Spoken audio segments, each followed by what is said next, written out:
ससुराल और मायका दोनों दुश्मन। रितु की शादी को 2 दिन हुए थे। सारे मेहमान धीरे धीरे जाना शुरू हो गए थे। जब तक मेहमान थे तब तक तो सब ठीक ठाक चलता रहा। पर जब सारे मेहमान चले गए तब एक दिन रितु अपने पति के साथ छत पर बैठी थी। तभी उसकी सास आ गई और कहने लगी, बहू, यह तुम्हारा ससुराल है, यहाँ पति के साथ सबके सामने हमारे यहाँ कोई नहीं बैठती। रितु को बड़ा अजीब लगा कि अपने पति के साथ ही तो बैठी है। उसे लगा उसने कोई जुर्म कर दिया है। अब तो रोज सास का टोकना शुरू हो गया। अपनी तरफ से रितु कोई शिकायत का मौका नहीं देती, फिर भी उसकी सास कभी रितु को पल्ला ठीक करने के लिए कहती, कभी रितु 4 औरतों के बीच में आके बैठ जाती तो उसकी सास उसे घूरने लगती और तब तक घूरती रहती जब तक रितु वहाँ से उठ के किचन में ना चली जाती। हद तो तब हो गई जब सास रितु के आने जाने पे भी टोकने लगी, इधर मत जा, खड़े हो, उधर मत देखो, कोई देख लेगा तो बोलेगा। मुकुल रितु का पति कि एक दोस्त की शादी थी और मुकुल को जाना था। रितु ने सोचा शायद उसे भी जाना होगा तो उसने भी एक साड़ी पसंद कर ली पहन के जाने के लिए।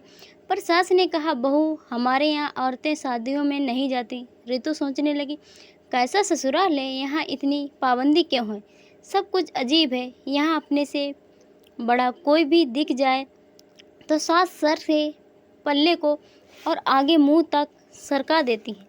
रितु को कहीं जाने ने नहीं दिया जाता था। उसकी सास बस हर समय काम करने के लिए किचन में ही रहती थी। ऐसा हमारे यहाँ तो नहीं होता। सब काम के साथ साथ हंसी मजाक भी करते हैं, सब बड़ों के साथ भी बैठते हैं और अपने पतियों के साथ भी रहते हैं। पर यहाँ मैं तो क्या, कोई छोटा भी बड़ों के साथ बैठता नहीं है। मुकुल भी अपनी माँ के सामने ऋतु के पास कम बैठता है, उससे बात भी कम करता। रितु जितना पूछती बस उतना ही जवाब मिलता। दिन बीतते गए, मुकुल को दूसरे शहर में जाना पड़ता है काम के सिलसिले में।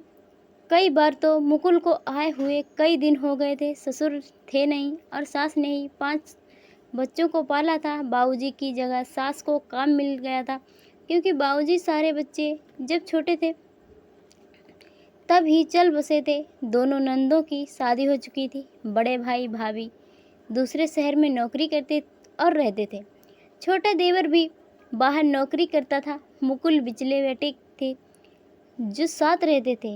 रितु काम करके जब भी सुस्ताने बैठती तो उसकी सास फिर से कोई काम कह देती। आने जाने वालों का भी मेला लगा रहता है। रितु को सब अजीब लगता था। अब मुकुल बिल्कुल भी नहीं आते थे और फ़ोन भी नहीं उठाते थे। घर वालों ने पता किया तो पता चला कोई और लड़की है जिसके साथ मुकुल ने पहले ही शादी कर रखी थी और एक बच्ची भी थी उनकी। पर समाज के डर से कुछ नहीं बोला। पर सास को जब पता लगा तो रितु को ही दोषी मानने लगी। कहने लगी, क्या करता मुकुल बेचारा, तू ज़्यादा कुछ तो लाई नहीं।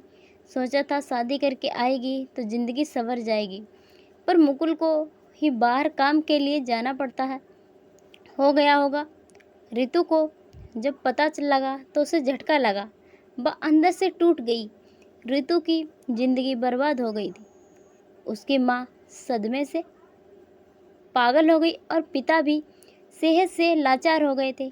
इसीलिए रितु को ससुराल में ही रहने के लिए बोला।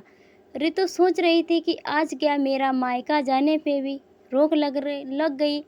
वह मेरा घर नहीं था क्या? क्योंकि रितु 12वीं कक्षा तक ही पढ़ी थी, इसीलिए नौकरी भी नहीं कर सकती थी। रितु के पास कोई चारा नहीं था, बस ससुराल की इसी काल कोठरी में कैद होकर रह गई। उसे कोई सहारा देने वाला नहीं था। आज शादी के 5 साल हो गए, पर रितु की जिंदगी खाली पन्नों की एक बंद किताब की तरह रह गई। लोगों की डर से की वजह से नहीं जाती थी मायके।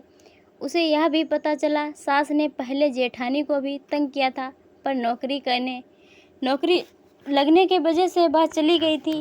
कभी कभार भी आती थी। मगर आज रितु जैसी लड़कियां पढ़ी लिखी होती और उनके पास कोई नौकरी करने वाला तजुर्बा होता तो रितु की ज़िंदगी ऐसी नहीं होती। ऋतु अपने पैरों पे खड़ी होती। ऋतु जैसी कितनी ही लड़कियां समाज की घिनौनी कुरीतियों का शिकार हो जाती हैं और दहेज न मिलने पर ससुराल और मायका दोनों दुश्मन बन जाते हैं। बाद में कोई मायका अपनी ही बेटी को नहीं रखता जब तक कि बेटी अपने पैरों पर ना खड़ी हो। पर किसी तजुर्बे के अभाव में बेटी के लिए मुश्किल हो जाता है, कोई उसे अपनाता नहीं है। इसीलिए साक्षरता का भी तभी महत्व है जब बेटियों को पढ़ाई लिखाई के साथ उनके खुद के पैरों पे खड़ा होना भी सिखाएं। आशा करती हूँ आप मेरी इस बात से सहमत होंगे। दोस्तों, वीडियो पसंद आई हो तो वीडियो को लाइक और शेयर कीजिए। चैनल पर नए हो तो चैनल को सब्सक्राइब करना ना भूलिएगा।